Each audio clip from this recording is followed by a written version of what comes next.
નખત્રાણા તાલુકાના ઉગેડી ગામે મંજૂર થયેલી લીઝની જમીન અંગે છેલ્લા કેટલાક સમયથી ચાલી રહેલા વિવાદ વચ્ચે ક્રસ્ટ માઇન્ડ કેમ કંપની દ્વારા સમગ્ર મામલે વિસ્તૃત અને તથ્યલક્ષી ખુલાસો કરવામાં આવ્યો છે। કંપનીના ડાયરેક્ટર વિનોદદાન ગઢવીએ જણાવ્યું હતું કે વર્ષ 2012માં ભૂસ્તર શાસ્ત્રીની કચેરી દ્વારા પ્રસિદ્ધ કરવામાં આવેલી જાહેર ખબર અન્વયે નિયમો અનુસાર અરજી કરવામાં આવી હતી। આ અરજી બાદ વર્ષ 2017માં DILR દ્વારા માપણી અને માઇનિંગ પ્લાન્ટની મંજૂરી જેવી તમામ વહીવટી પ્રક્રિયાઓ પૂર્ણ કરવામાં આવી હતી। નિયમોમાં થયેલા ફેરફારને કારણે સર્જાયેલા વિલંબ બાદ કંપનીએ ન્યાય મેળવવા માટે નામદાર હાઈકોર્ટના દ્વાર ખખડાવ્યા હતા। હાઈકોર્ટના આદેશ અનુસાર કચ્છ કલેક્ટર દ્વારા LOI આપીને લીઝની કાર્યવાહી આગળ વધારવામાં આવી હતી।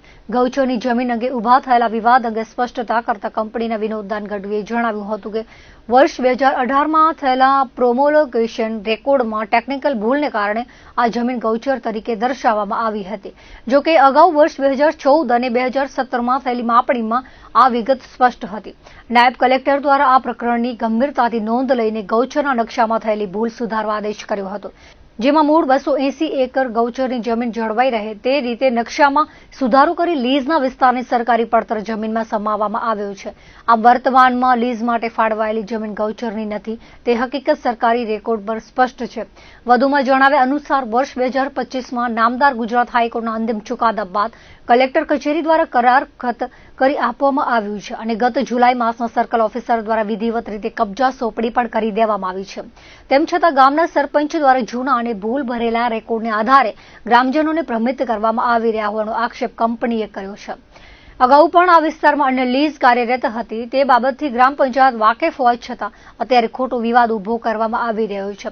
અંતમાં કંપનીએ ખાતરી આપી છે કે તેઓ સંપૂર્ણપણે નિયમો અનુસાર ખનન કાર્ય કરશે અને સામાજિક જવાબદારીના ભાગરૂપે ગામના વિકાસના કાર્યોમાં સહયોગ આપી ગ્રામજનો સાથે સુમેળભર્યા સંબંધો જાળવી રાખશે। ઉગેડી ગ્રામ પંચાયત દ્વારા એક ગૌચરનો મુદ્દો ચલાવવામાં આવી રહ્યો છે। એમાં ખાસ કરી સરપંચશ્રી દ્વારા આ મુદ્દે સર્વે તમામ પ્રકારની સત્ય હકીકતો એમને થી વિદિત હોવા છતાં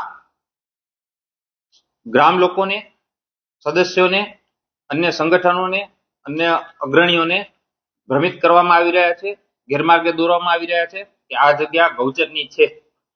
હકીકતમાં આ લીઝમાં એવું છે કે આપણે આજથી 2012માં એક સરકારશ્રી દ્વારા જ અખબારી પત્રોની અંદર જાહેરાત આપી અને તમામ માટે આ આમંત્રિત કરવામાં આવ્યા હતા કે અહીંયા કને ખનીજ છે બ્લેક ટેપ, એનામાં કોઈ પણ કચ્છનો જણ છે એ વ્યક્તિ છે ત્યાં એપ્લાય કરી શકતો હતો અને ઘણા બધા લોકોએ ત્યાં કને અરજીઓ કરેલી, એમાં અમે પણ પૂરું અરજી કરેલી હતી। અમારા સાધનિક આધાર પુરાવાઓ અને કાગજાત બધે પૂર્ણ હતા અને અમે જ્યાં કને જગ્યા માંગી હતી ત્યાં જગ્યા અમને મળવા પાત્ર થઈ। તો તે બાબતે અમે જરૂરી જે પ્રક્રિયા હતી એ પૂર્ણ કરી હતી। ત્યારબાદ પણ વિલંબ થતા અમે નામદાર ગુજરાત હાઈકોર્ટનું શરણું લીધેલું હતું અને ત્યાં અમે દાદ માંગેલી હતી।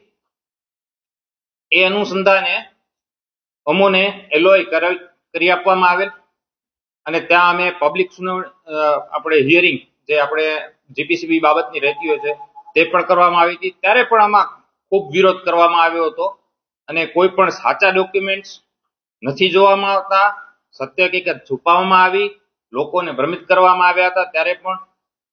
અને ત્યારબાદ હાલમાં અમારી એ લીઝની તમામ પ્રક્રિયા પૂર્ણ થઈ ગઈ હતી અને અમે કરારખત પણ કરી લીધા છે, કબજા સોંપણી પણ થઈ ગઈ છે। જો આ બધું ત્યાં ગૌચર જ હોત તો આટલા ડિપાર્ટમેન્ટના લોકો કે અન્ય અલગ અલગ અધિકારીઓ અમને આ બધી પ્રક્રિયાઓ પૂર્ણ કરીને આપે નહીં।